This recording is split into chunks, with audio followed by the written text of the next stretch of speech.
நாமக்கல் மாவட்டம் பள்ளிப்பாளையம் மற்றும் குமாரபாளையம் பகுதிகளில் இயங்கி வரக்கூடிய சாயப்பட்டறைகளில் இருந்து வெளியேற்றப்படும் சாய கழிவுகளால் அங்கு இருக்கக்கூடிய நீர் மாசடைவதோடு மட்டுமல்லாமல் அப்பகுதியில் இருக்கக்கூடிய மக்கள் தோல் நோய்கள், புற்றுநோய்கள் போன்ற கடும் உடல் பாதிப்புகளுக்கு ஆளாகி வருகிறார்கள்.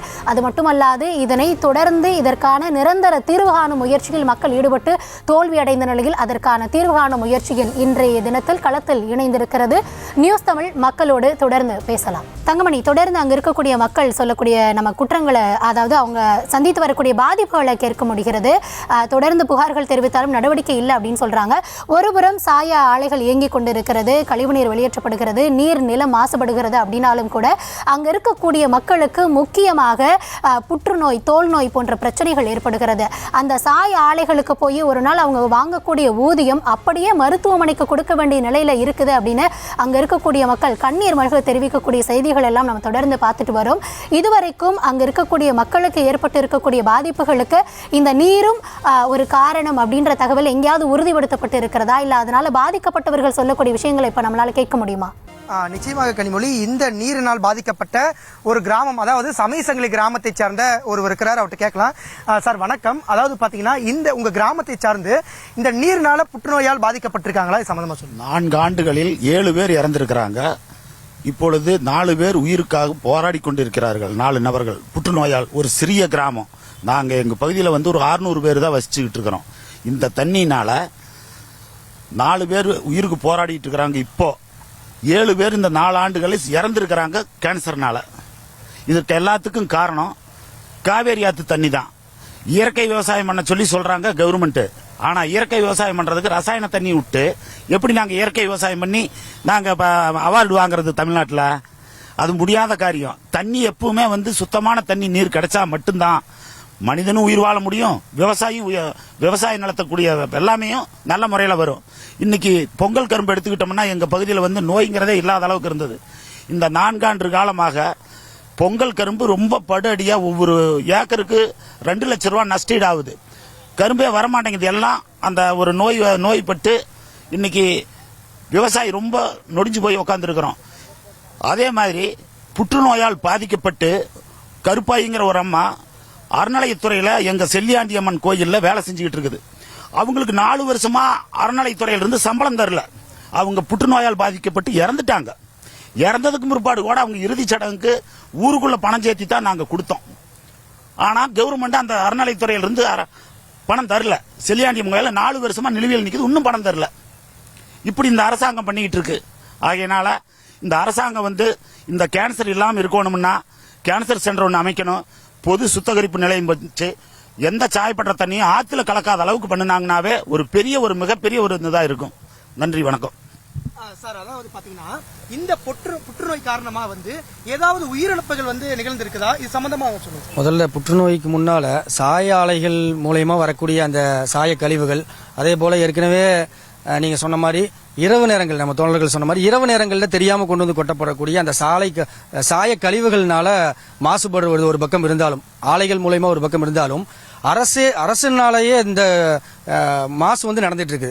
என்ன காரணம் கேட்டீங்கன்னா, கருங்கல்பாளையம் அந்த ஆறு கலக்கக்கூடிய இடங்கள்ல என்ன கலக்குதுன்னா, இது நம்மளுடைய மாநகராட்சியினுடைய சாக்கடை கலக்குது. திடக்கலவு, திரவக்கலவு, அந்த சாக்கடைகள் எங்க கலக்குதுன்னா கருங்கல்பாளையத்தில் கலக்குது. அப்ப இதை மாநகராட்சியினுடைய பணி, முக்கியமான பணி, அவங்க அடிப்படை வசதிகளை செய்து கொடுக்கறது தான். அந்த கழிவு நீரை கூட முறையான முறையில் வெளியேற்ற தெரியாத ஒரு மாநகராட்சி இருக்கும்போது இப்ப எல்லா நோய்களும் வருது. ஸ்கின் டிசீஸ் வருது, தோல் நோய்கள் வருது. குறிப்பா சாயக்கழிவுகள் 0 டிஸ்சார்ஜில் வெளியேற்றணும் அப்படிங்கிறது சட்டம். ஆனா தோழர்கள் சொன்ன மாதிரி என்ன பண்றாங்கன்னா, ஏதாவது மனு கொடுக்கப்படும் பொழுது கண் துடைப்புக்காக ஒரு சில குறிப்பிட்ட சிறு சிறு ஆலைகளை போய் கரண்ட் கட் பண்றது, 5 நாளைக்கு கரண்ட் கட் பண்றது, மறுபடியும் அவங்க பர்மிஷன் வாங்கிட்டு வந்துடுறாங்க. அப்ப இதனால ஈரோடு முழுக்க, ஈரோடு மட்டுமல்ல, ஈரோடு நாமக்கல் மாவட்டங்கள் சுற்று வட்டார பகுதிகள் முழுக்க நீர் பாதிக்கப்பட்டு குடிநீர் குடிக்கிறதுக்கு உகந்த இல்லாத ஒரு நிலை ஏற்பட்டிருக்குது. இந்த காவேரி பாலம், இங்க நாங்க நின்று பேசிட்டு இருக்கக்கூடிய இந்த காவேரி பாலம் 2 விஷயத்துல 2 மாவட்டத்தை இணைக்குது. ஒன்னு இந்த ஆறு மூலியமா எங்களை கடக்கிறதுக்காக இணைக்கக்கூடிய ஒரு பாலமா இருக்குது. ரெண்டாவது விஷயம் எங்களை எதுல இணைக்கிறதுனா புற்றுநோயில 2 மாவட்டத்தையும் எங்களை இணைக்குது. இந்த புற்றுநோய் இன்னைக்கு 2 மாவட்டத்துல மிக கொடிய அளவுல இன்னைக்கு தமிழ்நாடு மட்டுமல்ல இந்தியாவிலேயே வாழ தகுதியில்லாத ஒரு நகரம் எது அப்படின்னா அது ஈரோடு அப்படிங்கறத நான் சொல்லல. மாநகராட்சியோட ஒரு சிறப்பு கூட்டத்துல இந்த ஈரோடு பாராளுமன்ற தொகுதியினுடைய எம்பி சொல்றாரு இது வாழ தகுதியில்லா நகரமா மாறிட்டு இருக்கு அப்படின்னு. ஆளும் அரசுல இருக்கக்கூடிய ஒரு எம்பி இதை சொல்றாருன்னா எந்த அளவுக்கு இது மாறிட்டு இருக்குங்கிறத இப்ப சமீபத்தில் ஒரு தகவல் கிடைச்சது. தமிழ்நாட்டிலே ஒரு நல்ல ஒரு சிறப்பான ஒரு புற்றுநோய் டாக்டர் ஈரோட்டுக்கு கொண்டு வந்திருக்காங்க அப்படின்னு. இதுவா அரசு செய்யக்கூடிய வேலை? சிறப்பா புற்றுநோய்க்கு ட்ரீட்மெண்ட் அளிக்கக்கூடிய ஒரு டாக்டர் இங்க கொண்டு வரதா அரசனுடைய வேலை. இது வராம தடுக்கிறது தான் ஒரு அரசனுடைய வேலை. இதை நாங்க 10 ஆண்டுகளாக சமூக ஆர்வலர்கள், நாங்க அரசியல் அமைப்புகள் எல்லாருமே போராடிட்டு இருக்கிறோம்.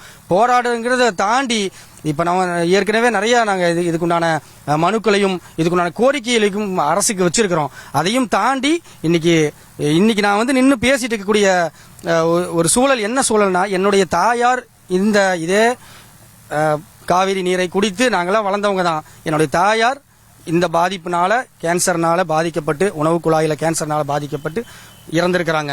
2 மாசம் தான் ஆச்சு. எனக்கு மட்டும் தாய் இல்ல, இங்க வாழக்கூடிய அனைவருக்கும் தாய்கள் இருக்காங்க, தந்தை இருக்கிறாங்க. எல்லாரும் மனிதர்கள் தான்.